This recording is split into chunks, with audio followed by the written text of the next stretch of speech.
So welcome, friends. You've caught us between chores. The watering cans are empty, the chickens have settled in for the evening, and there's still a little dirt beneath our fingernails. I'm Kayla. And I'm Nell. You found us at the Garden Gate, a place where gardeners gather, neighbors swap stories, and no question is too simple to ask. Every week we'll pull a real gardening question from the online gardening community and bring it here to the fence line. Together we'll sort through the advice, separate gardening myths from proven practices, explore the science, rediscover the old ways, and share the practical knowledge that's helped generations of gardeners grow food and confidence. So pull up a bucket. Lean on that fence. The garden is always teaching us something. Let's see what today's visitor has brought to the Garden Gate. Hi, Nell. How's it going, Kayla? I'm good. How are you? Not too shabby. So we're back here at the Garden Gate again. Just to remind our listeners, this is our mini-series, so we're going to try and do stuff every Monday for you, but, it's as we get content. Yes. So, we haven't had anybody post anything on our Reddit, owned at the Garden Gate, yet, but I just kind of threw something together anyway for us today. Perfect. So... And I do have some things that I can bring up too that I just purchased. Ooh, okay. So we can just kind of throw that in there too. Nice. Yeah, All right. I just kind of sprung that on you, I know. That's okay. That's okay. So this, just remember, this is our mini-series where we gather around the fence line and we talk about the real questions gardeners face every day. So whether you are tending a few containers on the porch or several acres of vegetables and fruit trees, sooner or later you will discover one universal truth. And what's that? You aren't the only one planting a garden. What? No way. Yeah, it's the veggies aren't just for you. Darn it. I know you've already experienced this too. Yeah. Yeah, so the Speaking rabbits, of which, yeah, the rabbits know where it is. yeah, The I have deer know where it a is. couple plants that I have to replant because somebody pulled them out. Oh, yeah. Probably squirrels, because that's usually what I have problems with. The squirrels have probably been watching you since you opened the first seed packet. Yeah. Yeah. Pesky little things. That entire native garden that I planted last year that I got the grant for, about 75% of the plants were dug up by the squirrels. Nice. Yeah. The cabbage moths seem to appear the moment your brassicas sprout, and somehow the tomato hornworms always seem to find your tomatoes before you do. Weird. I know. It can be frustrating. Mm-hmm. Yes. Very much so. You spend weeks preparing the soil, you nurture tiny seedlings, you water through dry spells, only to walk outside one morning ready for that tomato and discover half your lettuce has disappeared overnight. Mm-hmm. Yeah. Or the one strawberry that I had is all gone. With little nubs left behind? Mm-hmm. Nothing. Oh, nothing left behind. Nothing left. Yep. But before reaching for harsh chemicals or giving up altogether, it's worth remembering something our ancestors understood well. A healthy garden isn't separate from nature. It's part of it. The goal isn't to eliminate wildlife, it's to gently encourage them to dine somewhere else. So today we're exploring practical, time-tested, natural ways to protect your harvest while creating a healthier ecosystem around your garden. Ooh. Yeah. So from our perspective, the garden is months of hard work.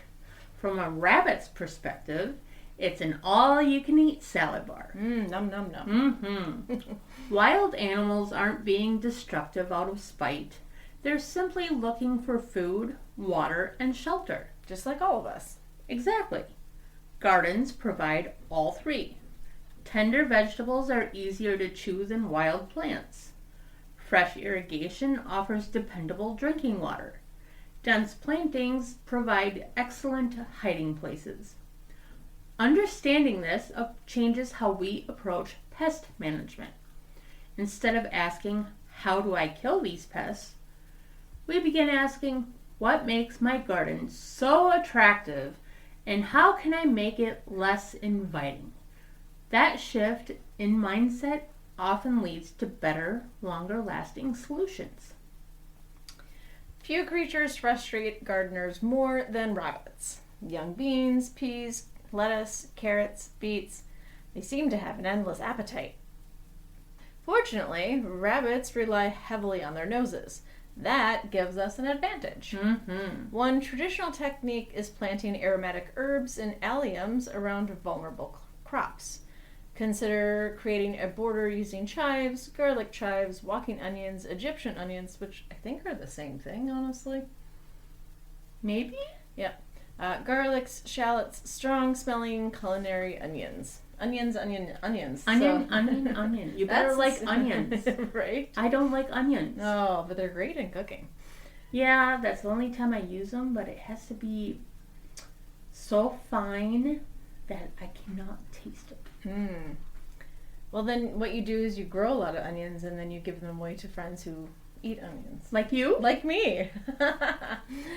All right, many gardeners report that rabbits hesitate to cross these fragrant borders because the scent masks the vegetable they're searching for. Other herbs frequently recommended include lavender, rosemary, sage, and thyme, mint. Although mint in containers, you want to keep it in containers unless you want it everywhere. Spreads. It does spread like wildflower. Although surprisingly, the mint that was planted in my shade garden did not last one winter. Weird. It was very weird. The strongest protection usually comes from combining scent with physical barriers. A simple 2-foot fence made from hardware cloth often prevents significant rabbit damage. Burying several inches underground discourages digging. Sometimes the oldest solutions remain the best. So now we're going to get into deer. If rabbits nibble, deer devastate. A single visit can erase months of work overnight. Deer are intelligent, adaptable, and surprisingly athletic. Traditional wisdom suggests planting strongly scented plants around the garden perimeter. Examples include garlic, onions, chives, catmint, Russian sage, bee balm, lavender, yarrow. Many gardeners also use strongly scented herbs throughout vegetable beds rather than planting vegetables in large uninterrupted rows. This creates confusion for browsing deer. Another strategy is diversity. Large blocks of one favorite crop are easy to find. Mixed planting requires more searching. Companion planting isn't just beautiful. It can make browsing more difficult. Some homesteaders rotate homemade scent deterrents such as garlic spray, hot pepper spray, egg-based sprays. These generally require reapplication after rainfall. No natural deer deterrent works forever. The key is changing strategies often enough that deer don't become accustomed to them. My dad would use dried blood, and it was in a powdered form, and spread that over plants. But again, like some of the other things, if it rains, you have to reapply. Yep. Groundhogs, chipmunks, and squirrels. So, yes. Groundhogs love beans. Chipmunks adore strawberries. Squirrels seem interested in everything. Weird. I know. Weird.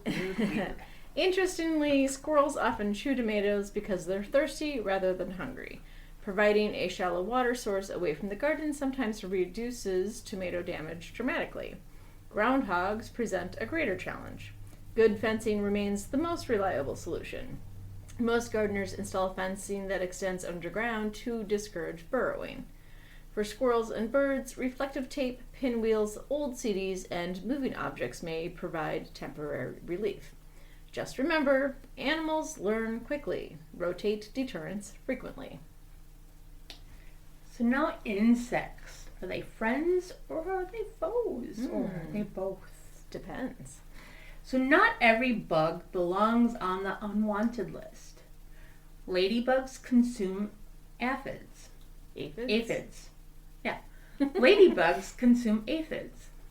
Lacewings hunt soft-bodied insects. Praying mantises capture a wide variety of pests. Native bees pollinate our crops. Butterflies support healthy ecosystems. The goal isn't a bug-free garden, it's a balanced one. Encourage beneficial insects by planting flowers such as calendula, yarrow, sweet alyssum, dill, fennel, cosmos, native wildflowers. These provide nectar throughout the growing season, and when beneficial insects thrive. Pest outbreaks often decrease naturally. So if you are going to do companion planting, our ancestors rarely planted vegetables in isolated rows. Instead, plants supported one another. Onions near carrots, basil beside tomatoes. It does make the tomato just pop. Mm-hmm. Nasturtiums around squash, calendula throughout the garden. These combinations may confuse pests while attracting pollinators and beneficial insects. Some classic companions include tomatoes and basils, carrots and onions, beans and corn, squash beneath corn, marigolds scattered throughout the vegetable gardens. Companion planting isn't magic, although we like to think so. Mm-hmm. But creating biodiversity often makes gardens healthier overall. Monocultures invite problems. Diversity builds resilience. The other thing I do is if there's so tomatoes, potatoes, and peppers are all part of the nightshade family. Mm-hmm. I have the deadly nightshade in my shade garden.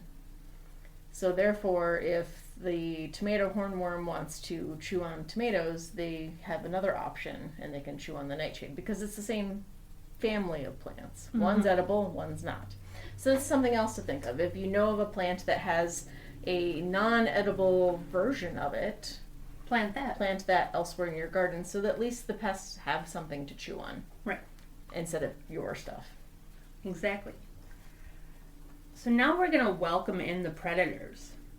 One of the most overlooked forms of pest control is inviting nature's hunters. Owls consume rodents. Hawks hunt rabbits. Snakes reduce mice and voles. Toads feast on slugs.